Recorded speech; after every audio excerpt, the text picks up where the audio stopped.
બહુ જૂની વાત છે। એક શહેર હતું જેનું નામ હતું શ્રીનગર। આ શહેરમાં બે અલગ દુનિયાઓ સમાંતરે ચાલતી હતી, એક વૈભવી મહેલોની અને બીજી સાદી ઝૂંપડીઓની। શ્રીનગરમાં સૌથી ધનવાન વ્યક્તિનું નામ હતું વ્યાસ દેવચંદ વાણિયા। શેઠ વ્યાસનો મહેલ શહેરની મધ્યમાં જાણે સોનાથી જડ્યો હોય એવો ઊભો હતો। તેમની પાસે અઢળક સંપત્તિ હતી। સોનું, ચાંદી, રત્નો અને શહેરના અડધાથી વધુ વેપાર પર તેમનો કબજો હતો। લોકો કહેતા કે વ્યાસ શેઠનું અંતર એટલે કે મન ધન જેટલું જ ઠંડુ અને કઠોર હતું। તેઓ ક્યારેય કોઈને દયાભાવથી મદદ નહોતા કરતા। તેમનું દરેક પગલું માત્ર નફા અને વધુ સંપત્તિ કમાવા માટે જ લેવાતું। એમની આંખોમાં દયા નહોતી, માત્ર હિસાબ હતો। તેઓ માનતા કે દુનિયામાં સંબંધોનું નહીં પણ પૈસાનું જ મહત્વ છે। આ જ શહેરના છેવાડે નદી કિનારે આવેલી નાની ઝૂંપડીમાં એક યુવાન રહેતો હતો, જેનું નામ હતું સંતોષ। સંતોષ પાસે દુનિયાદારીની માયાજાળ નહોતી, પણ તેનું હૃદય સોના કરતાં પણ વધારે શુદ્ધ અને દયાળુ હતું। તે માછલીને પકડીને, લાકડા વીણીને પોતાનું ગુજરાન ચલાવતો અને જે કંઈ થોડું કમાતો તેમાંથી પણ જરૂરિયાતમંદોને મદદ કરતો। સંતોષને ભલે પેટ પૂરતું અનાજ માંડ મળતું, પણ તેના ચહેરા પર કાયમ એક શાંતિ અને હાસ્ય રહેતું, જે વ્યાસ શેઠના મોંઘા મહેલમાં પણ જોવા નહોતું મળતું। એક દિવસ શહેરમાં ભારે વરસાદ પડ્યો। વ્યાસ શેઠ પોતાના મહેલમાં આરામથી બેઠા હતા, ગરમ ચા પી રહ્યા હતા અને વરસાદને કારણે વેપારમાં થનારા નુકસાનનો હિસાબ લગાવી રહ્યા હતા। તેમના મનમાં ગરીબોની ચિંતાનો કોઈ અંશ નહોતો। બીજી તરફ સંતોષની ઝૂંપડી તૂટવાના આરે હતી, પણ તે પોતાની ચિંતા છોડીને વૃદ્ધ અને બીમાર પડોશીની ઝૂંપડીને તૂટતી બચાવવા માટે દોડાદોડ કરી રહ્યો હતો। તે વૃદ્ધની છત પર પોતાના માછલી પકડવાના તાડપત્રી ઢાંકી રહ્યો હતો, પોતે ભીંજાઈ રહ્યો હતો, પણ તેના હૃદયમાં એક સંતોષની લાગણી હતી। વ્યાસ શેઠની ગાડી જ્યારે કાદવવાળા રસ્તા પરથી પસાર થઈ ત્યારે તેમણે સંતોષને આ કામ કરતો જોયો। શેઠે માત્ર નાક ચડાવ્યું અને નોકરને કહ્યું, જુઓ કેવા મૂર્ખ લોકો છે, પોતાના ઘરની ચિંતા કરવાને બદલે પારકાની પાછળ સમય બગાડે છે। આવા લોકો ક્યારેય ધનવાન નહીં બની શકે। વ્યાસ શેઠે ઝડપથી ગાડી આગળ વધારી દીધી, પરંતુ વિધિની ક્રીડા અલગ હતી। એક એવી ઘટના બનવાની હતી કે જે વ્યાસ શેઠના અંતર અને સંતોષના હૃદયને એકબીજાની સામે લાવીને ઊભા કરી દેશે। વરસાદ બંધ થયાના 2 દિવસ પછી શ્રીનગરની બજારો ફરી ધમધમવા લાગ્યા। વ્યાસ શેઠ પોતાના વિશાળ વેપારના એક મહત્વના સોદા માટે શહેરની બહાર જવાના હતા। આ સોદો એટલો મોટો હતો કે જો તે સફળ થાય તો તેમની સંપત્તિમાં 4 ગણો વધારો થઈ શકે તેમ હતો। શેઠ વ્યાસ પોતાના અંગત રથમાં બેસીને રવાના થયા। રથની અંદર કિંમતી રેશમ અને ગાદલા હતા, પણ શેઠના અંતરમાં માત્ર કરોડોના નફાનો જ વિચાર ઘૂમતો હતો। તેમના મગજમાં ક્યાંય માનવતા કે દયાનો વિચાર નહોતો। તેઓ જ્યારે શહેરની સીમ વટાવીને એક વન પ્રદેશમાંથી પસાર થઈ રહ્યા હતા ત્યારે અચાનક તેમના રથનો મુખ્ય ધરી તૂટી ગયો। જોરદાર આંચકો લાગ્યો અને રથ રસ્તાની બાજુમાં ઝૂકી ગયો। શેઠ વ્યાસ ગુસ્સે થઈ ગયા। કોઈ છે? જુઓ શું થયું, મારો સોદો ચૂકી જઈશ, તેમણે બૂમ પાડી। નોકરોએ તપાસ કરી અને કહ્યું, શેઠ, રથનો ધરી તૂટી ગયો છે, અહીં નજીકમાં કોઈ ગામડું પણ નથી, આપણે મદદ માટે કોઈને મોકલવો પડશે। વ્યાસ શેઠનો ગુસ્સો 7મા આસમાને પહોંચી ગયો। તેમની કરોડોની ડીલ જોખમમાં હતી। એ જ સમયે સંતોષ નદી કિનારેથી માછલી પકડીને લાકડાનો ભાર માથે લઈને પોતાના ઘરે પાછો ફરી રહ્યો હતો। તેનું મન પ્રસન્ન હતું, કારણ કે આજે માછલીઓ સારી મળી હતી અને તેણે નક્કી કર્યું હતું કે તેમાંથી થોડુંક વેચીને તે પોતાના બીમાર પાડોશી માટે દવા લેશે. તેનું હૃદય સદાય બીજાના ભલા માટે ધબકતું હતું.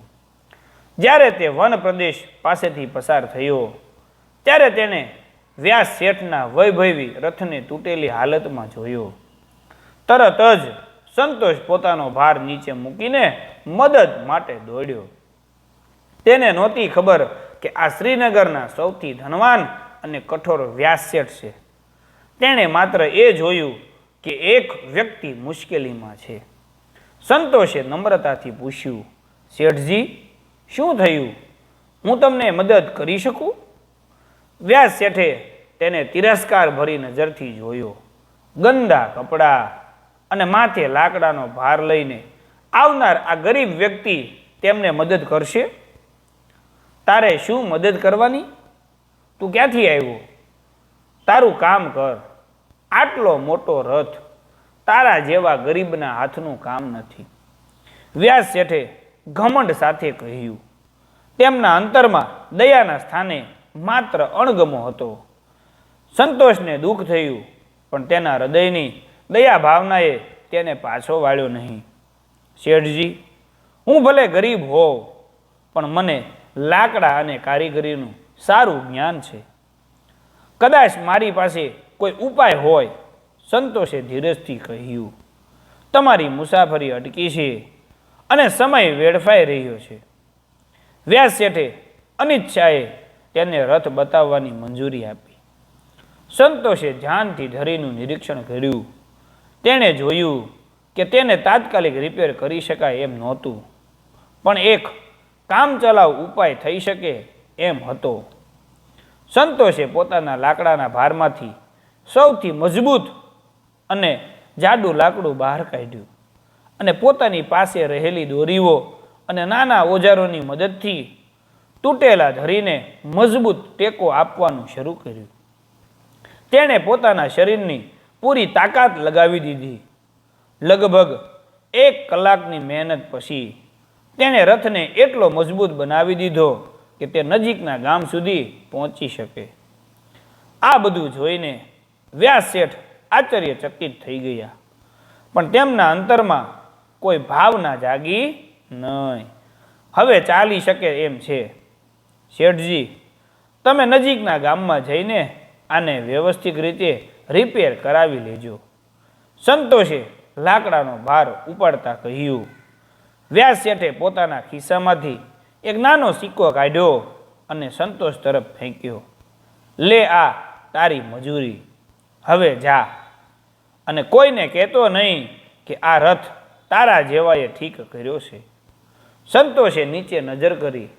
તેના હૃદયમાં અપમાનનો ભાવ આવ્યો, પણ તેણે સિક્કો ન લીધો. શેઠજી, મેં આ સિક્કા માટે નથી કર્યું. મેં માત્ર એટલા માટે કર્યું કે તમને તમારી મુશ્કેલીમાં મદદ મળી શકે. માણસાનો કોઈ ભાવ હોતો નથી. સંતોષે નમ્રતાથી પણ દ્રઢતાથી જવાબ આપ્યો. આ સાંભળીને વ્યાસ શેઠનો ગુસ્સો વધી ગયો.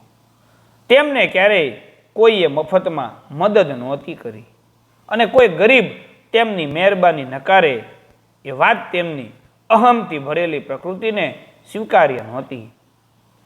સંતોષે જ્યારે વ્યાસ શેઠનો સિક્કો લેવાની ના પાડી ત્યારે શેઠના અંતરમાં આશ્ચર્ય નહીં પણ અપમાનની તીવ્ર લાગણી થઈ. વ્યાસ શેઠે ક્યારેય વિચાર્યું નહોતું કે પૈસાની કોઈ કિંમત ન કરે એવો મૂર્ખ દુનિયામાં હશે. વ્યાસ શેઠે કડકાઈથી કહ્યું, તું મૂર્ખ છે. ગરીબ માણસાઈનું પેટ નથી ભરાતું. તને લાગે છે કે આ નાના લાકડાના ટુકડાથી તે કોઈ મોટો પરાક્રમ કર્યો છે? આ મફતની સેવા કરીને તું પોતાનો સમય અને મહેનત બગાડે છે. તેથી જ તું કાયમ ગરીબ રહીશ. યાદ રાખ, આ દુનિયામાં માત્ર પૈસા જ બોલે છે. જા અને ફરી ક્યારેય મારો રસ્તો ન કાપતો. વ્યાસ શેઠે પોતાના નોકરને રથ ચલાવવાનો આદેશ આપ્યો અને સંતોષ તરફ તિરસ્કાર ભરી નજરે જોયા વગર જ રથ આગળ વધ્યો. શેઠને સંતોષના હૃદયની શુદ્ધતા કે દયાભાવ જરાય સ્પર્શી નહીં. તેમના અંતરની કઠોરતા યથાવત રહી. સંતોષ ચૂપચાપ ઊભો રહ્યો. તેને ખરાબ લાગ્યું, પણ તેના હૃદયમાં કોઈ ક્રોધ નહોતો. તેણે માત્ર માથે લાકડાનો ભાર ઉપાડ્યો અને પોતાના રસ્તે આગળ વધ્યો. રસ્તામાં ચાલતી વખતે સંતોષના મનમાં વિચાર આવ્યો, શેઠજી ખૂબ જ ધનવાન છે, પણ તેમના જીવનમાં શાંતિ કે સંતોષ કેમ નથી? તેમનું અંતર સંપત્તિથી ભરેલું છે, પણ ખાલી પાથી ઘેરાયેલું છે. એક દિવસ આ ધન દોલતનો ભાર તેમનો નાશ કરશે. બીજી તરફ વ્યાસ શેઠનો રથ નજીકના ગામ તરફ ઝડપથી જઈ રહ્યો હતો. શેઠ પોતાની કરોડોની ડીલ વિશે જ વિચારતા હતા. અચાનક રસ્તામાં એક ઘોર જંગલનો વિસ્તાર આવ્યો. આ વિસ્તારમાં લૂંટારાઓ માટે કુખ્યાત હતો. વ્યાસ શેઠના નોકરોએ તેમને ધીમે ચાલવા કહ્યું, પણ ઉતાવળમાં રહેલા શેઠે તેમની વાત ન માની અને જેની બીક હતી તે જ થયું.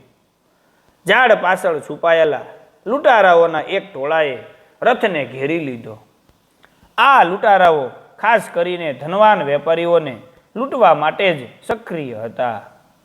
રોકી દો, બધું સોનું, રૂપિયા અને કિંમતી સામાન બહાર કાઢો.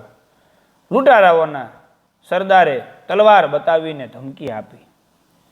વ્યાસ શેઠના નોકરોએ વિરોધ કરવાની કોશિશ કરી, પણ લૂંટારાઓ બહુ શક્તિશાળી હતા.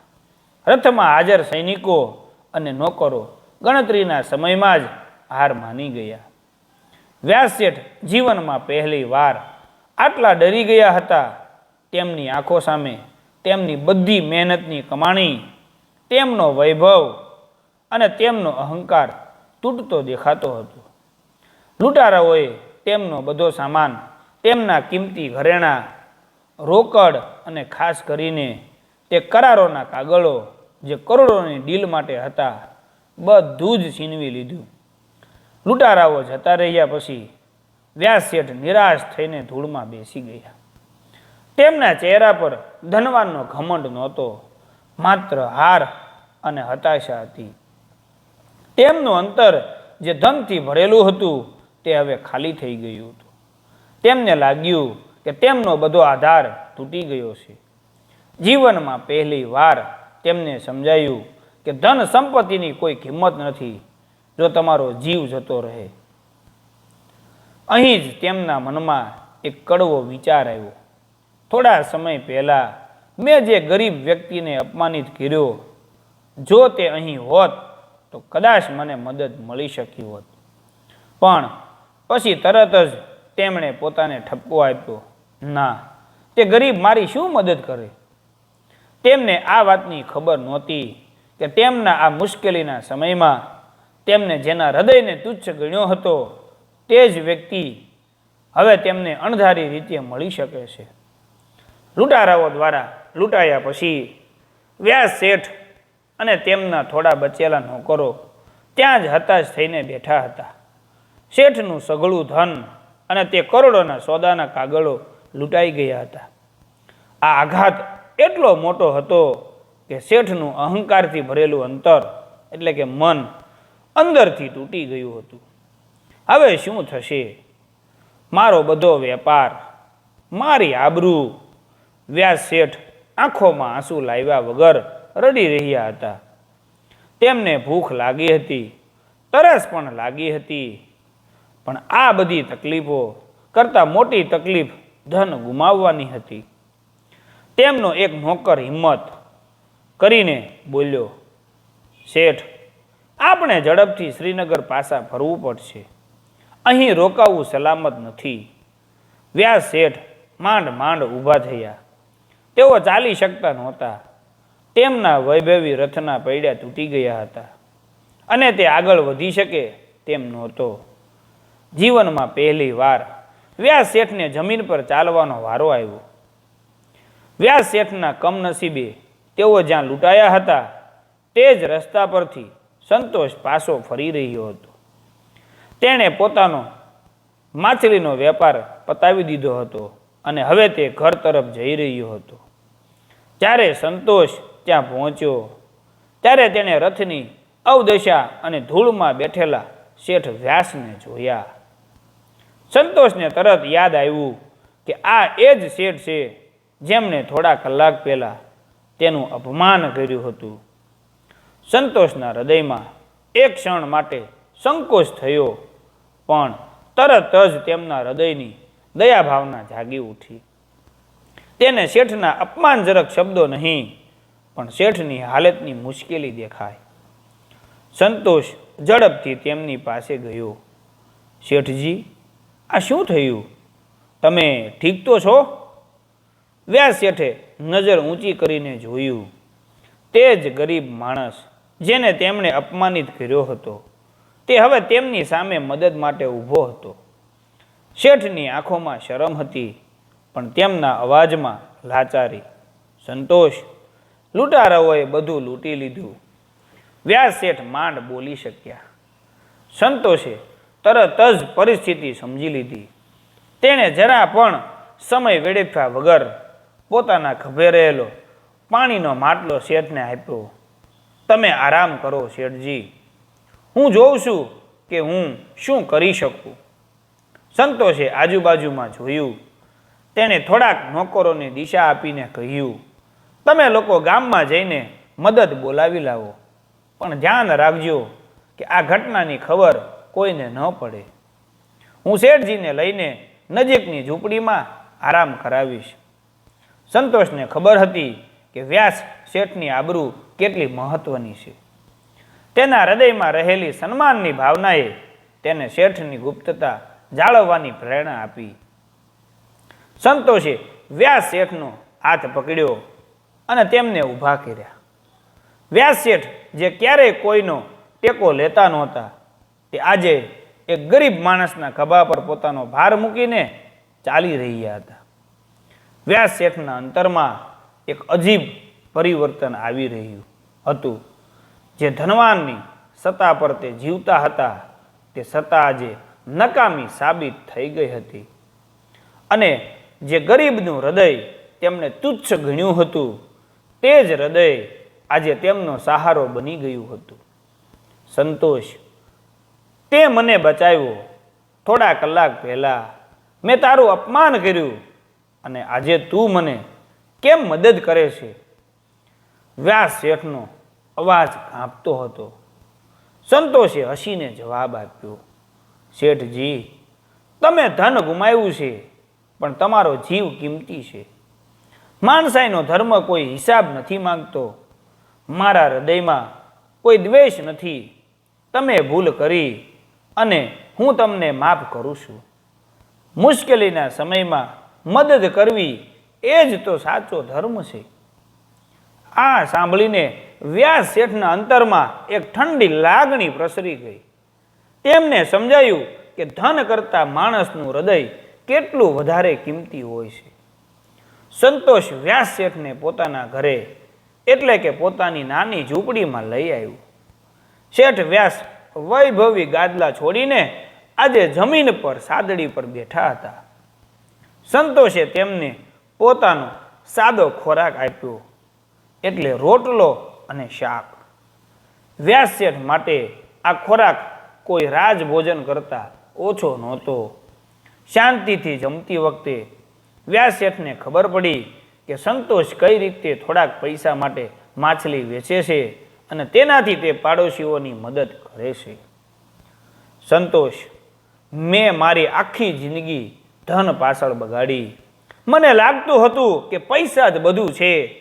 મારું અંતર કઠોર બની ગયું હતું, પણ આજે તે મને સાબિત કરી દીધું કે ગરીબનું હૃદય ધનવાનના અઢળક પૈસા કરતાં વધારે મોટું છે. વ્યાસ શેઠની આંખોમાં પહેલી વાર પસ્તાવો અને દયાના આંસુ હતા. તેમણે સંતોષનો હાથ પકડ્યો. મને માફ કરી દે. તે મારી આંખો ખોલી નાખી. લૂંટારાઓ મારું ધન લઈ ગયા, પણ તારા હૃદયની દયા ભાવનાથી મને જીવનનું સાચું મૂલ્ય પાછું મળ્યું છે. જ્યારે વ્યાસ શેઠના નોકરો અને મદદ આવી ત્યારે શેઠે પહેલું કામ એ કર્યું કે તેમણે સંતોષને પોતાની સાથે શ્રીનગર આવવા કહ્યું. શ્રીનગર પહોંચ્યા પછી વ્યાસ શેઠે પોતાની બધી સત્તા અને સંપત્તિનો ઉપયોગ કરીને લૂંટારાઓની શોધ કરાવી અને થોડા દિવસોમાં તેમનો બધો સામાન પાછો મેળવ્યો. પણ હવે વ્યાસ શેઠ બદલાઈ ગયા હતા. તેમનું અંતર હવે ધનવાનનું નહોતું, પણ દયાળુ બની ગયું હતું. તેમણે સંતોષને મોટો ઇનામ આપવા માંગ્યો, પણ સંતોષે નમ્રતાપૂર્વક ના પાડી. શેઠજી, ઇનામની જરૂર નથી. તમે મને સન્માન આપો, એ જ મારા માટે બધું છે. વ્યાસ શેઠે એક નવી શરૂઆત કરી. તેમણે સંતોષની મદદથી શહેરમાં સંતોષ કલ્યાણ કેન્દ્ર શરૂ કરાવ્યું. આ કેન્દ્રમાં ગરીબોને મફતમાં ખોરાક, કપડાં અને મદદ મળતી. વ્યાસ શેઠે સંતોષને આ કેન્દ્રની જવાબદારી સોંપી, જ્યાં સંતોષ તેના શુદ્ધ હૃદયથી લોકોની સેવા કરી શકે. વ્યાસ શેઠે પોતાનું જીવન બદલી નાખ્યું. તેમણે સમજ્યું કે ધન કમાવવું જરૂરી છે, પણ ધનનો સદુપયોગ કરવો વધુ જરૂરી છે. લોકો હવે વ્યાસ શેઠને તેમના ધન માટે નહીં, પણ તેમની દયા અને ઉદારતા માટે ઓળખતા હતા. આ વાર્તા આપણને શીખવે છે કે ધનવાનનું અંતર ભલે સંપત્તિથી ભરેલું હોય, પણ જો તેમાં માનવતા ન હોય તો તે ખાલી છે. જ્યારે ગરીબનું હૃદય ભલે સંપત્તિ વિનાનું હોય, પણ જો તે દયા અને પ્રેમથી ભરેલું હોય તો તે દુનિયામાં સૌથી ધનવાન છે. ધનનું નહીં, પણ દયાનું મૂલ્ય સૌથી મહાન છે. તો આવા જ મિત્રો સરસ મજાની સ્ટોરી જોવા માટે અમારી ચેનલને લાઈક, સબસ્ક્રાઈબ અને શેર કરવાનું ભૂલતા નહીં. અને બાજુમાં આપેલું બેલ આઇકન દબાવી દેજો, જેથી કરીને અમે નવો વિડીયો અપલોડ કરીએ તો મિત્રો તમે ઝડપથી જોઈ શકો છો. તો હવે પછી નવા વિડીયોમાં ફરીથી મળશું. ત્યાં સુધી આવજો મિત્રો. જય હિન્દ, જય ભારત.